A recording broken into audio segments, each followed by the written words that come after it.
Interdisciplinary Learning and Teaching by Ashley Martin, EMS 300. What does it mean? Interdisciplinary learning is one of many ways to learn over the course of curriculum, when language and methods of inquiry from more than one subject area are combined to explore a central theme or problem. For example, you would take a math and a science lesson, combine them into one lesson, and reach the same topic. Students benefit making connections and seeing topics as more relevant to real life. Collaborative teaching and learning, so it's collaborative for both the teachers and the students. These are just some examples of the typical subjects you'd see in a classroom: science, writing, history, math, sometimes art and English, etc.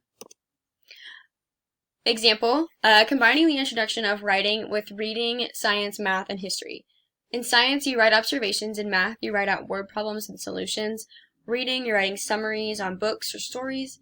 And in history, you're writing comparisons about what happened then and what's happening now. Teachers collaborate to combine lesson plans to achieve a goal. Another example would be if a language arts teacher and a social studies teacher combine writing lessons with introduction of maps, geographical features, and government. Some evidence shown by professionals. Engaging students and helping them to develop knowledge, insights, problem-solving skills, self-confidence, self-efficiency, and a passion for learning are common goals that educators bring to the classroom. And interdisciplinary instruction and exploration promotes realization of these objectives.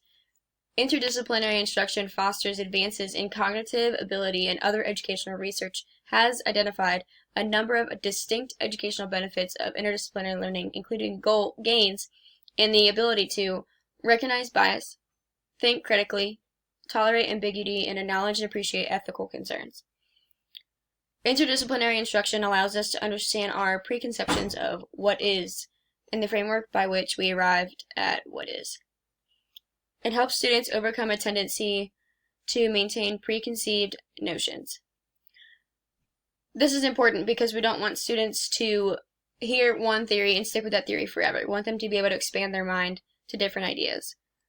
When students put aside their pre-existing notions, they position themselves to learn facts more readily and are more open to adopting a range of methodologies that promote understanding.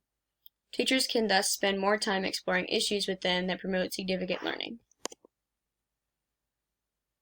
One way that I would integrate interdisciplinary learning and teaching into my classroom would be to collaborate with my team of teachers, no matter the grade, with both regular and special education, to have writing notebooks directed towards every subject area. So each of our students would have one notebook for math, one notebook for science, reading, English, math, or social studies, you name it, and sometimes arts as well. One thing that is most important to connect between the subject areas is practicing writing. A benefit of this interdisciplinary learning and teaching is the connection the students can make between all subject areas. The students now have notebooks they can always look back to for further review of their writing, the content, and the connections made between their other notebooks. These students can look at these for this information, but they also are practicing their writing while they're combining all this. These are just examples of where you can go to look for different activities or lesson plan ideas, projects that they can do with interdisciplinary teaching or learning. And these are my list of resources where I got my information.